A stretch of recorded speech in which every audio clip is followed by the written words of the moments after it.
자, 이번 이야기는 시청자 머랭님께서 오랜만에 찾아와 주셨습니다. 머랭님 바로 만나보도록 할게요. 네, 여보세요? 머랭님, 네, 안녕하세요. 오랜만입니다. 네, 오랜만입니다. 네, 아이고, 이렇게 또 오랜만인데도 찾아와 주셔서 다시 한번 감사드립니다. 아닙니다. 오랜만에 네. 왔는데 반겨주셔서 감사합니다. 아이고, 목소리가 유난히 밝아 보여요. 너무 오랜만에 오다 보니까 약간 설레가지고.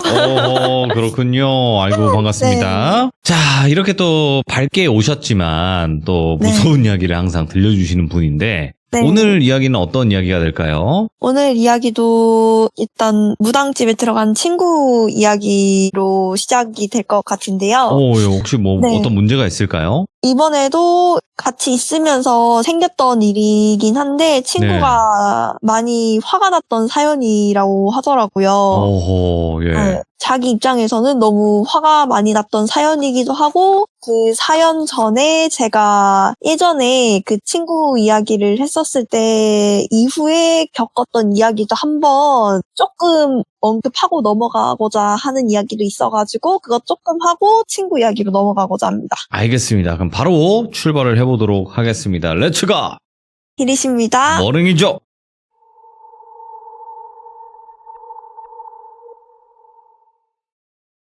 일단 이야기 시작 전에 예전에 제가 아마 스님 이야기 하기 전에 제가 일이 있어가지고 스님 절에 다녀오면서 제가 스님한테 이야기를 많이 들어서 스님 썰을 푼다고 한번 얘기한 적이 있었을 거예요.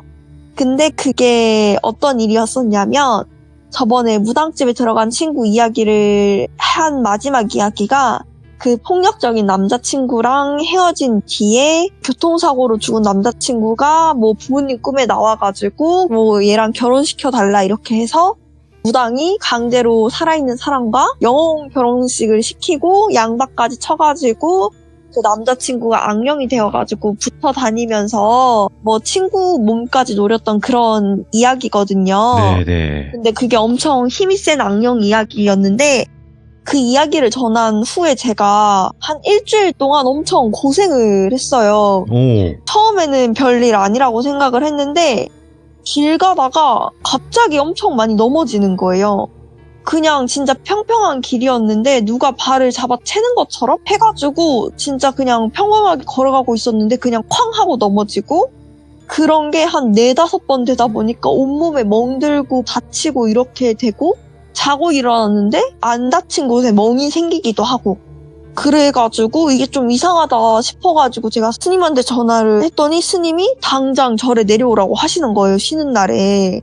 그래가지고 스님한테 제가 이런 일이 있었고 이런 얘기를 전하고 난 뒤에 이런 일이 생겼다 하니까 이게 이야기라는 게 말을 전달을 하는 것만으로도 부정을 탈 수가 있다고 하더라고요. 예. 게다가 이거는 그냥 이야기가 아니라 양밥도 깔려 있었고 악령도 힘이 되게 센 악령이었대요. 예. 그러다 보니까 그 이야기가 그 악령을 불태우고 끝난 게 아니라 잔존된 기운들 같은 게 남아 있었다는 거예요. 예. 근데 그 이야기를 저한테 전달하고 제가 그거를 또 말로써 전달을 함으로써 그 부정된 기운이 저한테 조금 붙어가지고 좀 안 좋은 귀신들이 저한테 장난을 친 것 같다고 하시더라고요. 그래가지고 절에 내려가서 일단 그 부정한 기운들을 털고 올라오면서 스님한테 여러 가지 이야기를 들었고 신기하게도 그렇게 그날 털고 나서는 단 한 번도 다치질 않았었어요.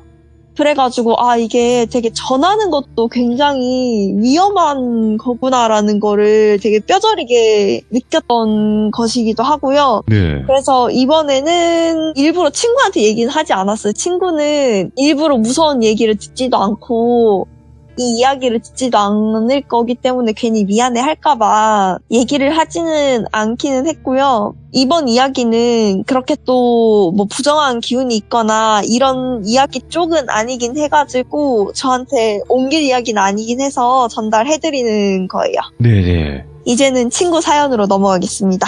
친구는 여전히 그 무당집에서 산으로 기도 드리고 가고 굿도 보고 간단한 퇴마의식도 보고 하면서 점점 그 생활에 익숙해지고 있었대요. 부적 쓰는 법도 조금씩 연습도 하고 명상도 하면서 이제야 마음의 평안을 얻는 중이었다고 하더라고요. 근데 그러던 어느 날 한 모녀가 찾아왔는데 그 오기 전부터 그 산 아래에서 온갖 썩은 내가 나서 이번엔 좀 큰일이다 싶었다고 하더라고요.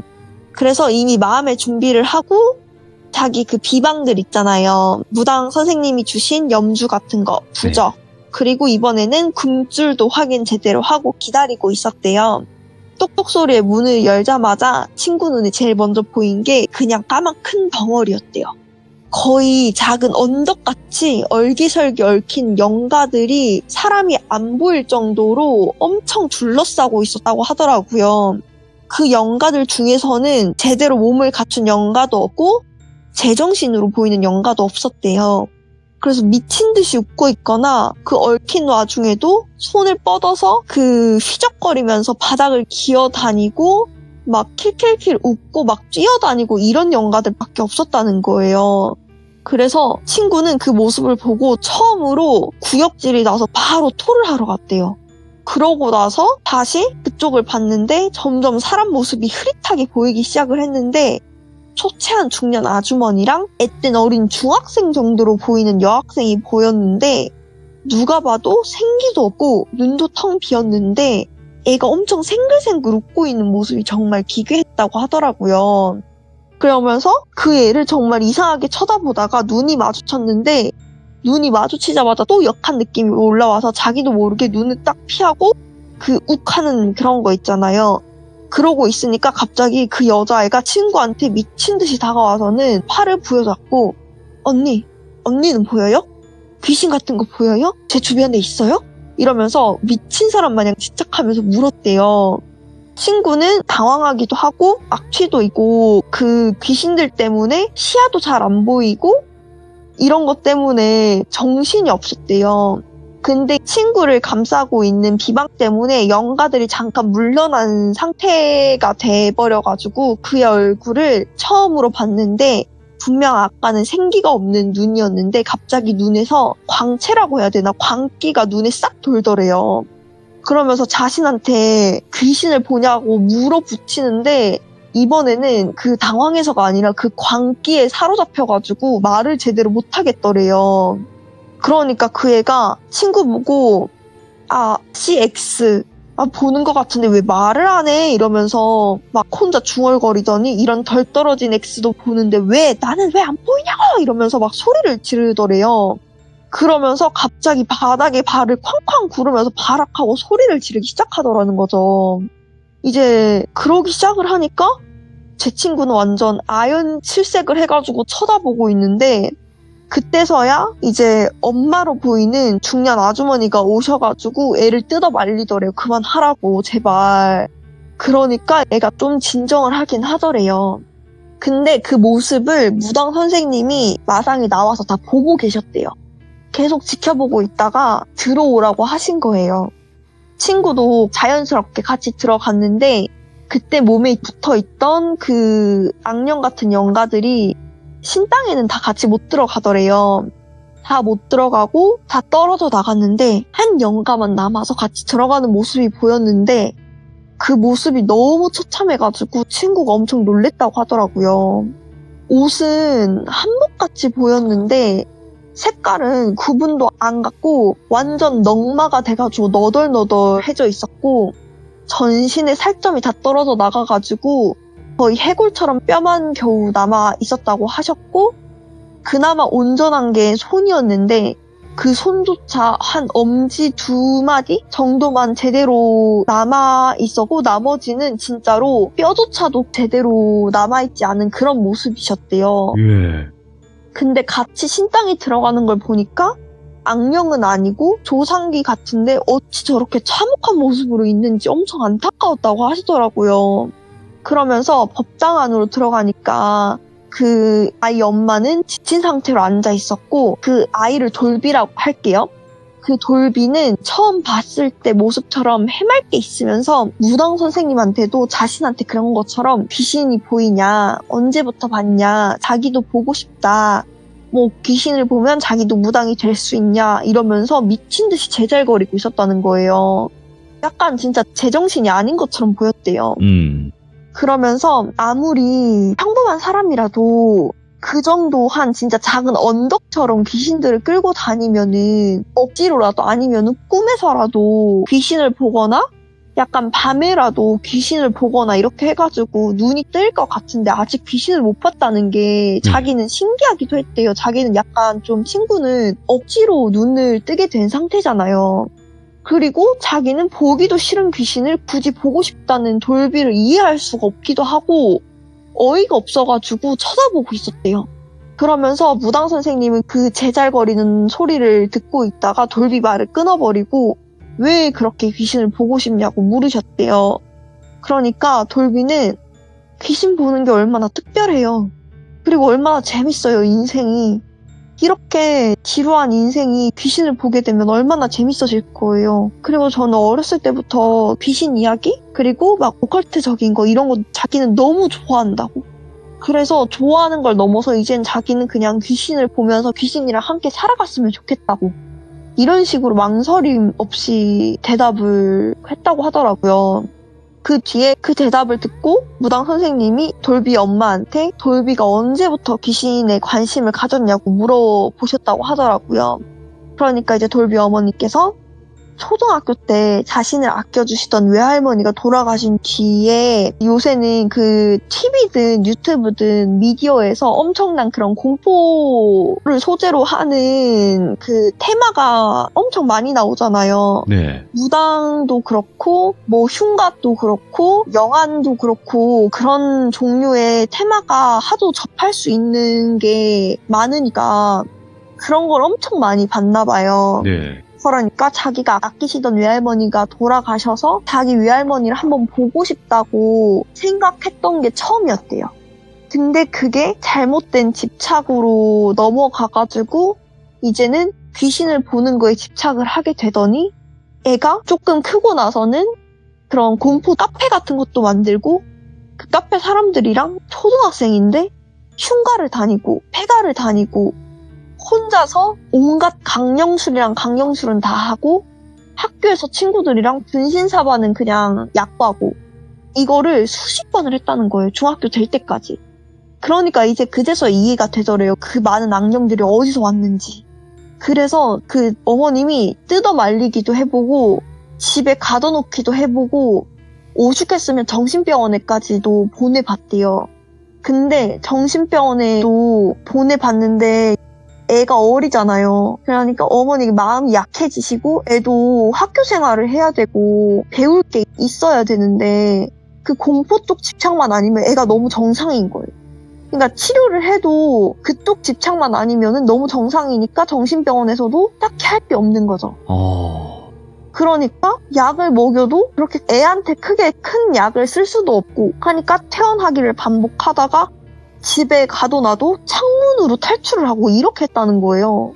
그런 식으로 가출까지 해서 전국에 있는 흉가란 폐가란 곳은 다 돌아다니면서 강령술을 하고 거기서 자고 온갖 하면 안 될 짓을 다 한 거예요.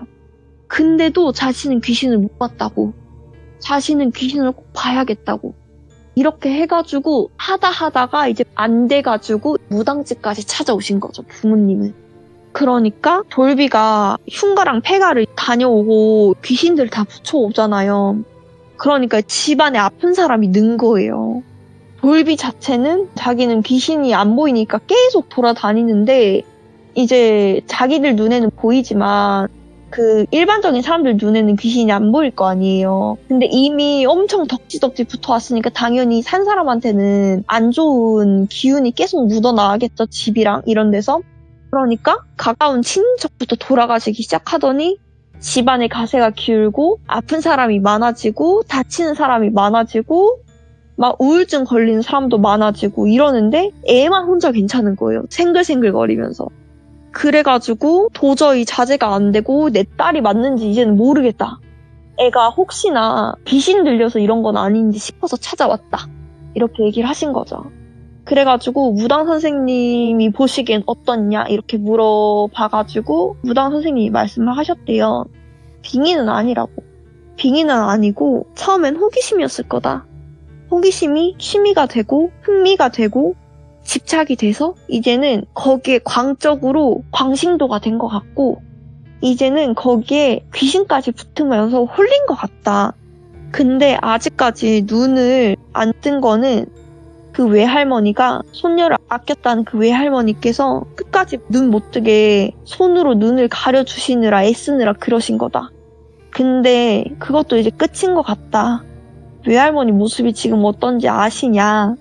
지금 온몸에 살점이라고는 하나도 없이 넝마인 채로 겨우 엄지손가락만 남아서 손녀 눈만 가리고 있으셨다. 온 힘을 다해가지고. 그러니까 아까 친구가 봤던 그 넝마가 된 분이 외할머니셨던 거예요. 형체도 안 남고 그 엄지 2마디만 남은 그 분이 외할머니셨던 거예요. 그 안경들 사이에서 손녀 가리 눈 손가락 2개만 남기신 그 분이 외할머니셨던 거예요. 그 안경들 사이에서 온몸이 뜯기고 뼈가 뜯기고 옷이 뜯겨도 참아내면서 손만 지키신 거예요. 손녀 눈을 가리려고. 그 얘기를 듣자마자 돌비 어머님은 펑펑 우셨대요. 왠지 그랬을 것 같다고 느낌이. 자기 집안 사람이 아프면서부터 왠지 그 귀신들이 계속 붙어왔을 것 같은데 애만 괜찮은 거 보니까 왠지 우리 엄마가 지켜주고 있었을 것 같았다고 이런 식으로 얘기를 하시면서 엄청 펑펑 우시더래요. 그러면서 자신의 엄마가 손녀 지키기 위해서 돌아가시고도 편히 못 돌아가시고 그렇게 넝마가 됐다는 사실에 너무 눈물을 참을 수가 없으셔가지고 엉엉 우셨다고 하는데 친구는 그 모습을 보고 친구도 되게 울컥했대요.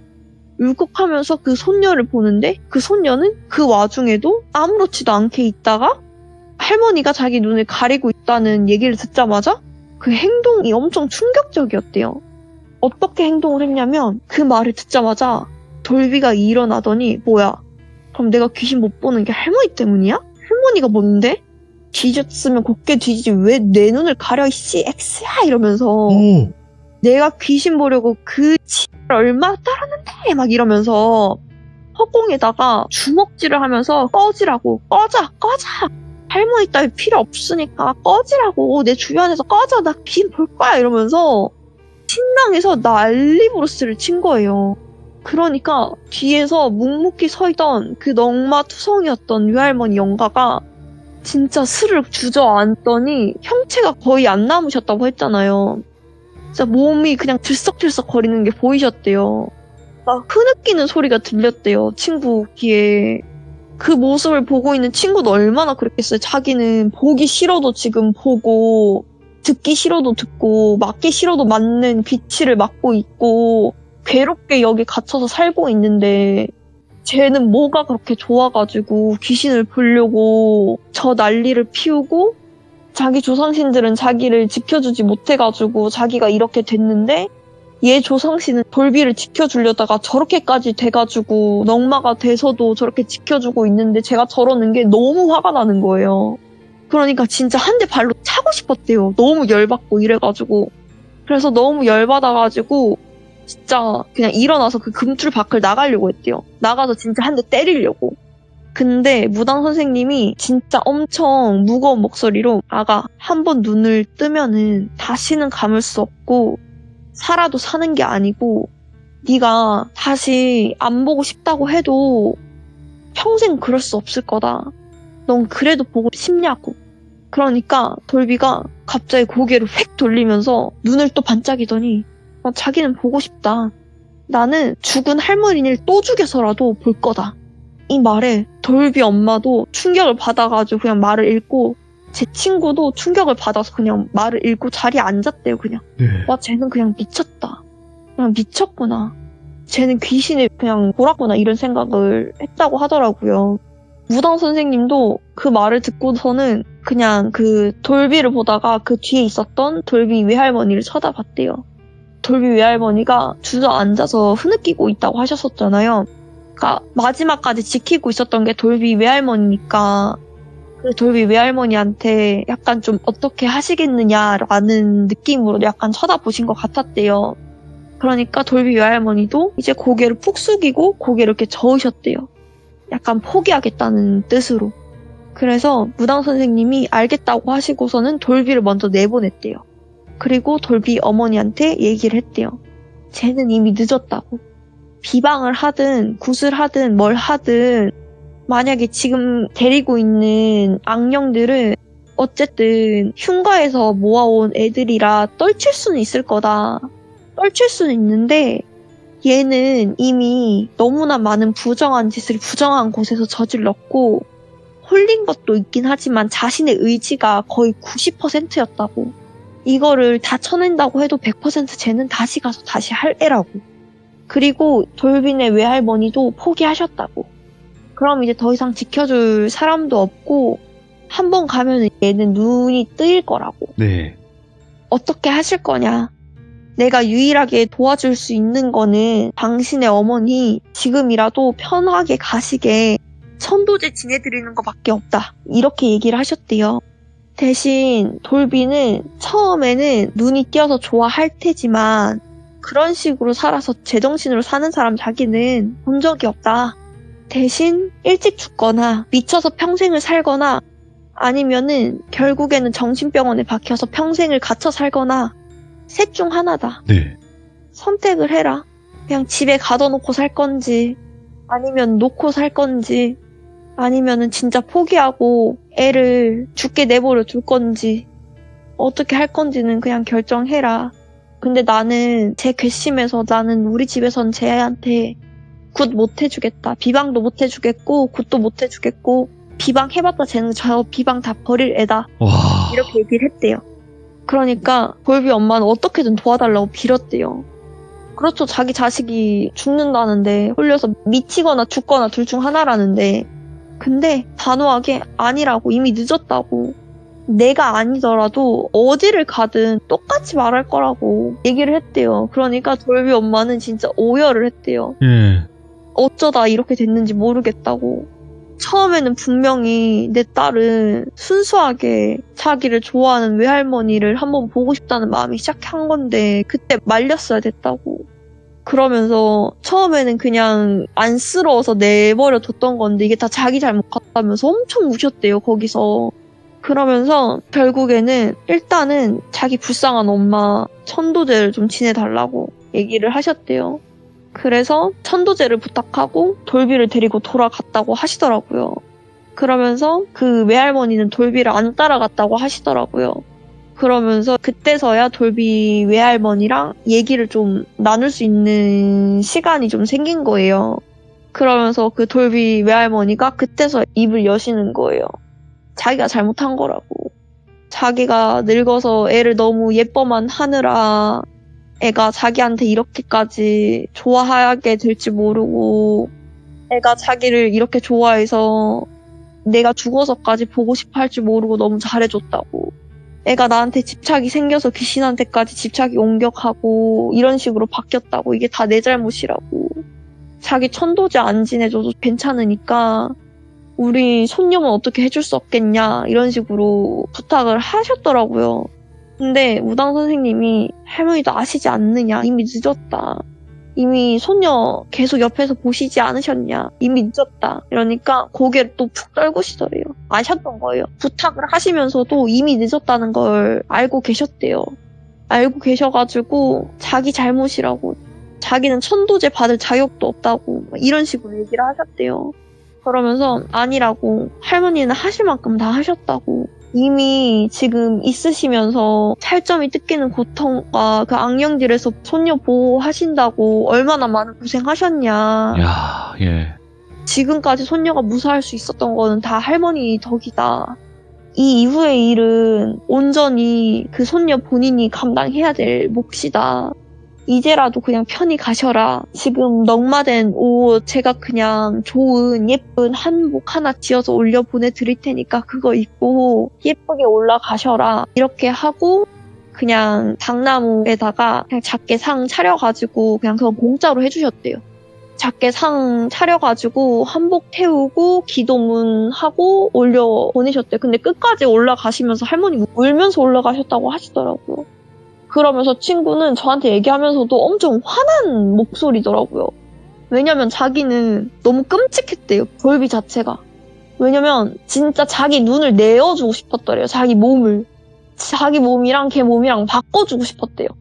자기는 진짜로 이렇게 보기 싫어서 힘들게 살아가고 있는데 이렇게 살아가고 있는 반면 보고 싶어서 미쳐가지고 저렇게 날뛰는 애가 있는데 왜 자기는 보기 싫어가지고 이렇게 살아가고 있는데 왜 나는 이렇게 보고 있고 보고 싶다는 애한테는 저렇게 지켜주는 사람이 있어가지고 끝까지 지켜주다가 저렇게 떠나는 사람이 있냐 이런 식으로 해가지고 겨우겨우 명상을 하면서 멘탈을 잡고 있었는데 멘탈이 한번 무너졌다고 하더라고요. 그래서 이때까지 명상하고 마음 공부하고 이런 게 한번 무너져가지고 좀 회복하는데 다시 시간이 걸릴 것 같다고 얘기를 하더라고요. 그것 때문에 다시 처음부터 기도 제대로 하라고 혼났다고 하더라고요, 무당 선생님한테. 진짜 이게 참 사람이 상대적이긴 한 거지만. 네. 자기 입장에서 얼마나 그렇겠어요. 그래서 그 뒤로 돌비가 어떻게 됐는지는 모르신대요. 다른 무당집을 찾아갔는지 어떻게 됐는지 모르겠지만 결과론적으로는 무당 선생님 말씀으로는 눈을 떴을 거고 지금 한창 미친 듯이 좋아서 돌아다닐 때라고 아마 돌아다니면서 빙의에 걸려서 미치거나 미쳐서 집을 나가서 돌아다니다가 사고를 당해서 사고사로 죽거나 아니면은 그냥 진짜 미친 새로 여기저기 몸 빼앗기면서 살면서 여기저기 돌아다니면서 그냥 평생 그렇게 살다가 죽거나 아니면은 정신병원에서 죽거나 그냥 셋 중 하나라고 하더라고요. 근데 말로가 좋은 말로가 없네요, 이게. 네, 그렇죠. 왜냐면 안 할 짓을 너무 많이 했대요, 못할 짓을. 네.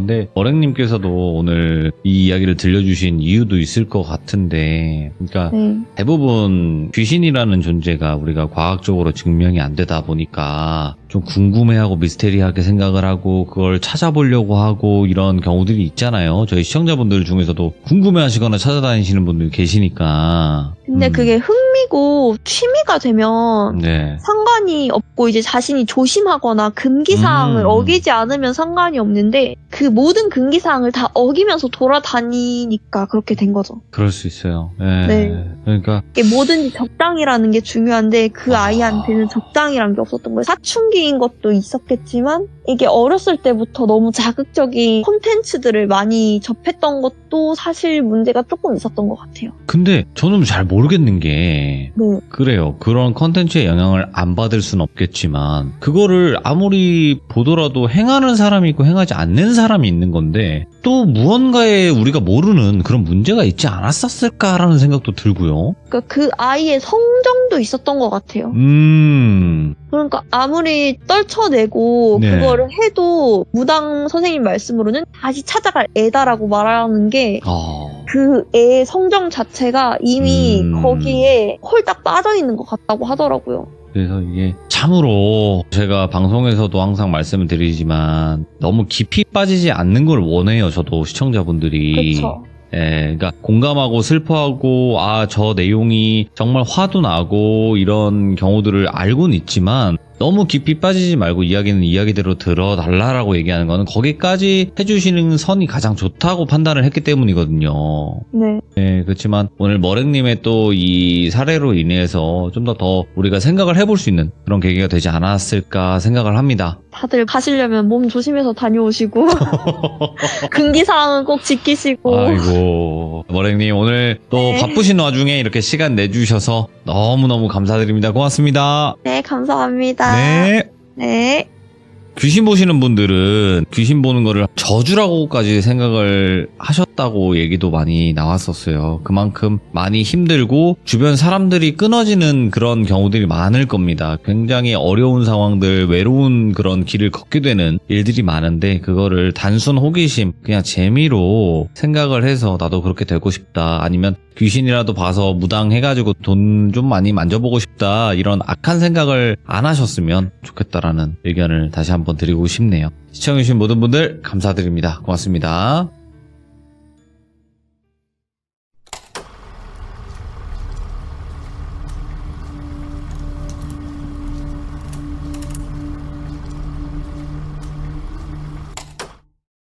자, 이번 이야기는 오랜만에 시들무에 찾아와 주신 머랭님께서 찾아오셨습니다. 자, 그러면 오늘 머랭님이 해주실 이야기는 아마도 스님 이야기가 될 것 같은데 바로 만나보도록 할게요. 여보세요? 아이고, 이게 누굽니까?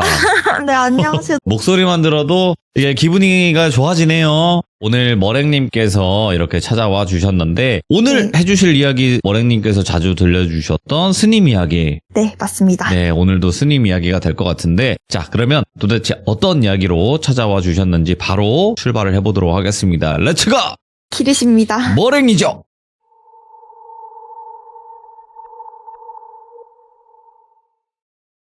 오늘도 일단 스님에 대한 얘기를 먼저 꺼내드릴 건데요.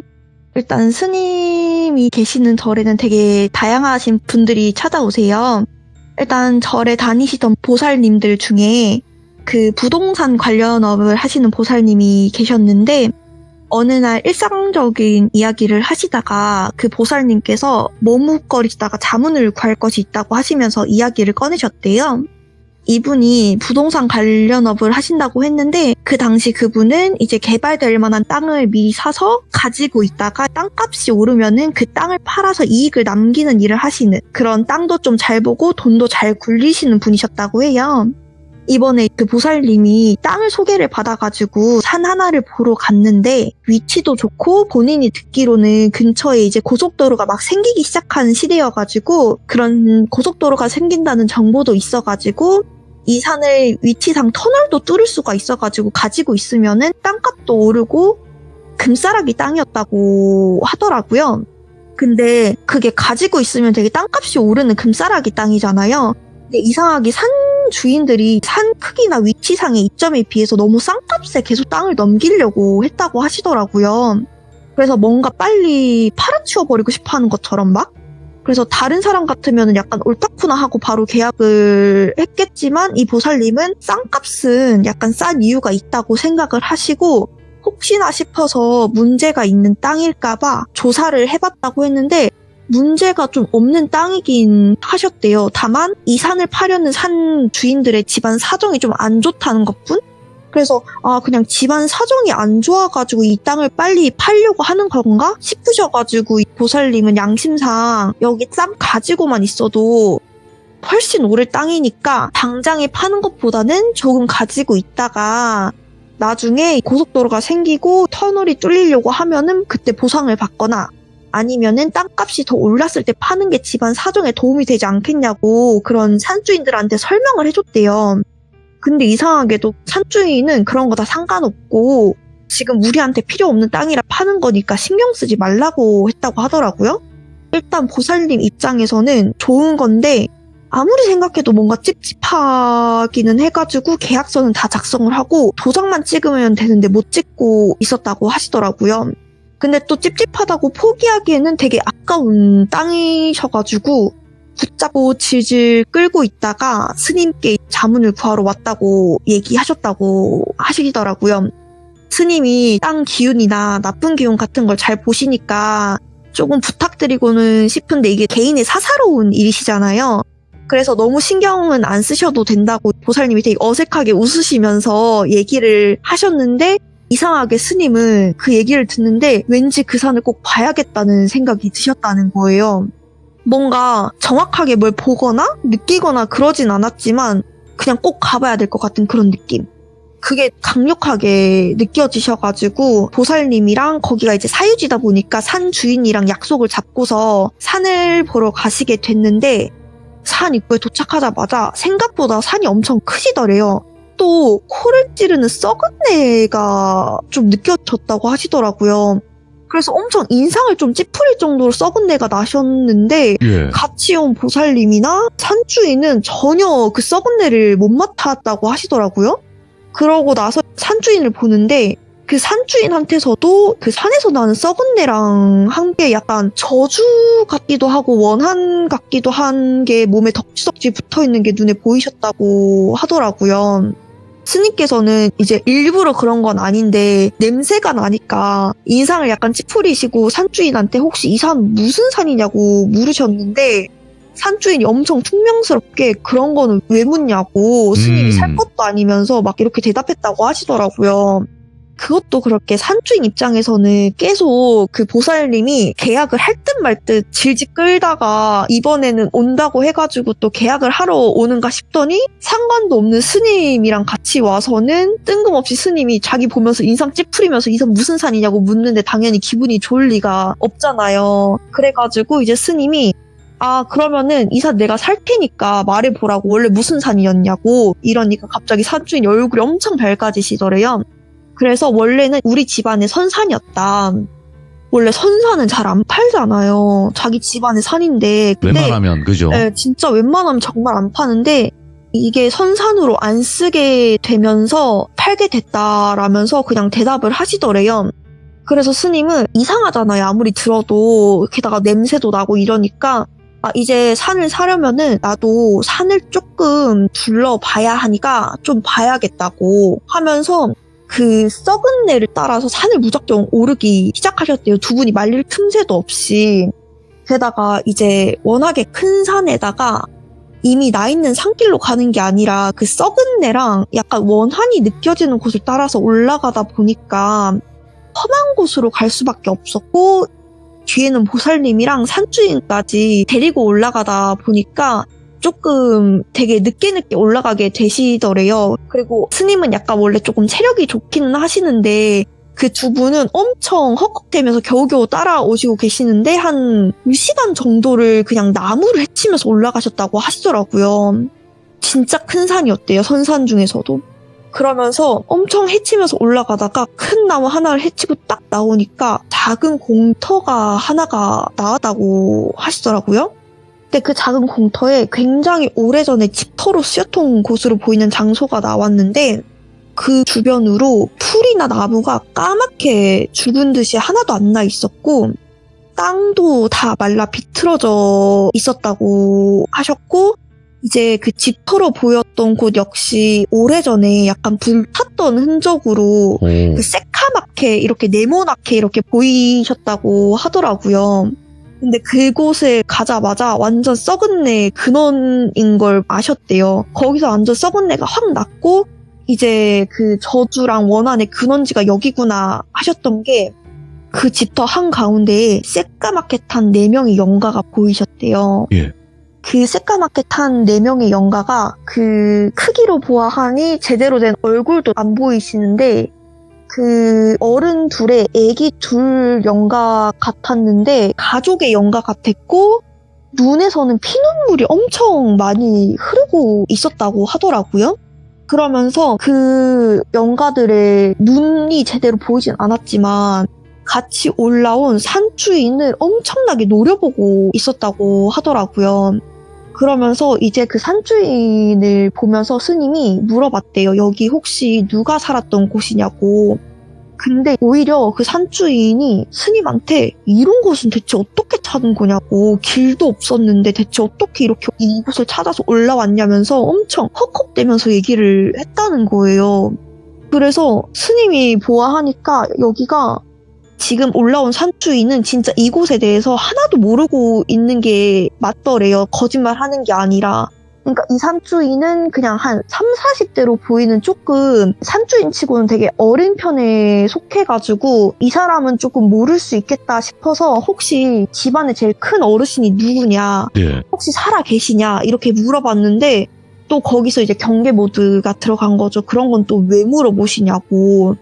그러니까 스님이 봤었을 때 이 문제는 약간 집안 대대로 내려오는 문제 같은데 그냥 집안의 큰 어르신한테 얘기를 할 테니까 말해라 이런 식으로 얘기했는데 내가 당신이 누군지 알고 그런 걸 말하냐, 말 못한다 이런 식으로 얘기를 하는 거예요. 그러면 너는 이 산에 대해서 제대로 알고 있는 게 있냐 이렇게 하니까 아니 나는 모른다, 그냥 이 산은 우리가 집안 사정으로 계속 팔려고 했던 땅이다, 그래서 이 산에 대한 거는 그냥 우리가 더 이상 선산으로 안 쓰는 땅이어가지고 이제 팔려고 내놓은 것밖에 없다 이렇게 얘기를 하셨대요. 더 이상 그 사람이 되게 진짜 고집불통이어가지고 그냥 얘기를 하셨대요.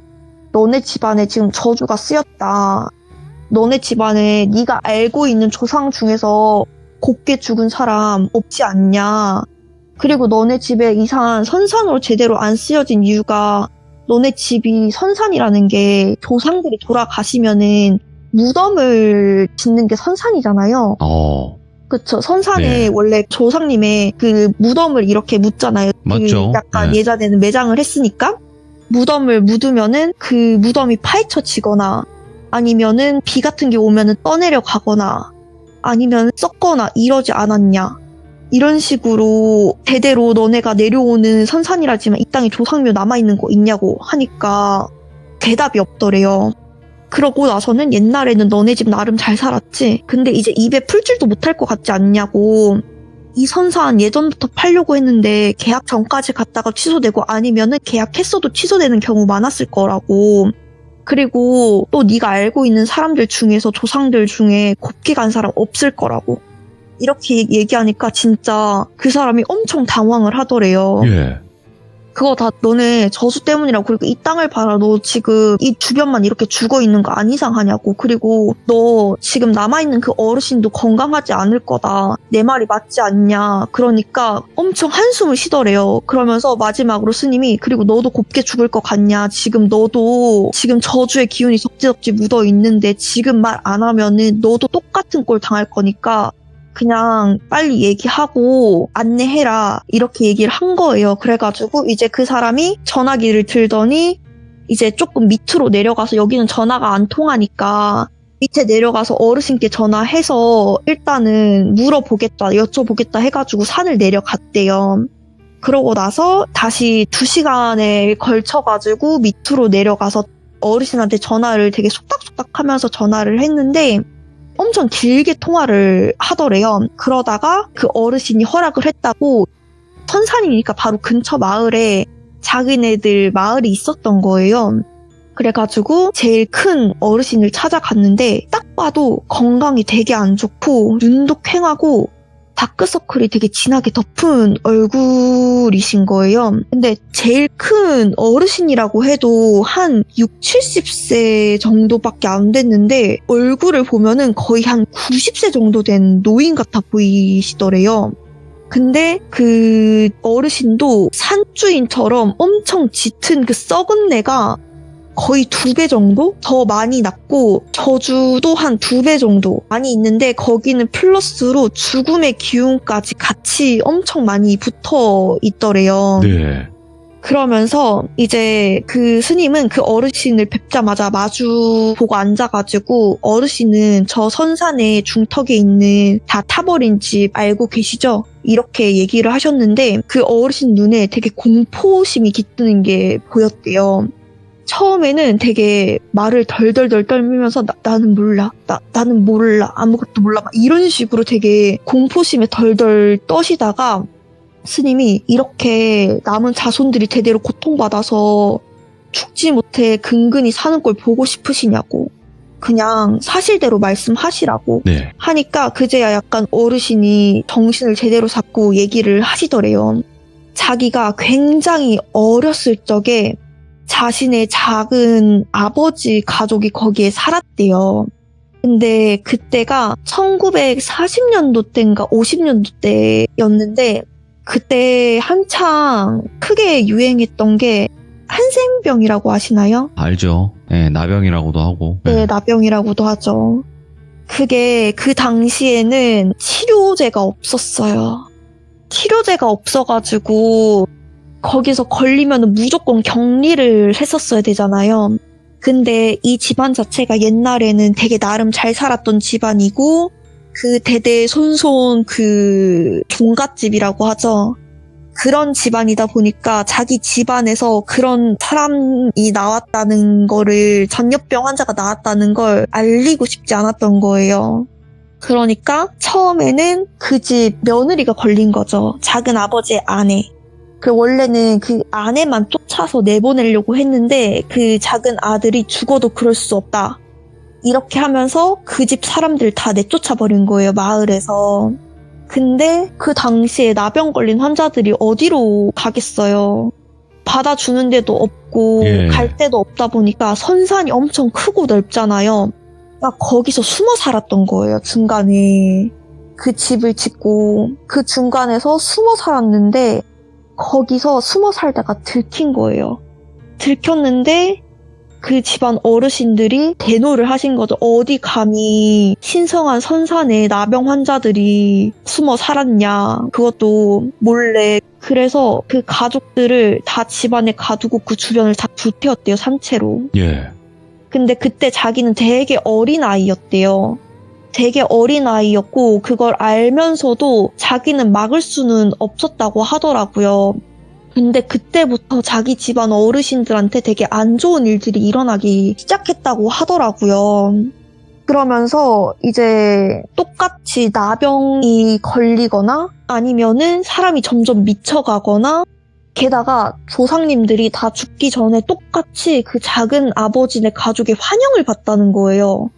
그러면서 지금 자신도 똑같이 지금 죽어가는데 새카맣게 탄 4명의 그 작은 아버지네 가족이 보인다고. 네. 그러면서 그래서 무서워하면서 자기 아무것도 모른다고 처음에 대답을 안 하려고 한 거예요. 그러니까 그게 저주였던 거죠, 계속. 예. 그래서 이제 그 저주가 계속 대대손손 내려오는 이유도 한 명씩 살아남겨가지고 계속 저주하려고 대는 안 끊기게 그냥 근근히 먹고 살 만큼만 계속 그냥 대가 안 끊기게만 유지하게 한 거예요. 그 영가들이. 근데 처음에 스님은 이 내용을 원래 다 알고 계셨어요. 그 영가들을 봤었을 때. 왜냐면 저희 이제 모르시는 분들도 계실 테지만 스님은 영가들의 기억을 읽을 수 있고 약간 그 사람을 보면은 그 기억을 살짝 볼 수 있다고 하셨잖아요. 예. 근데 이 얘기를 직접 사람들한테 들으려고 했던 이유가 뭐냐면 이 영가들이 제일 억울했던 이유가 갇혀서 불에 태워진 것도 굉장한 큰 원한이긴 했는데 그 당시에 그 집안에서 지워졌다는 것.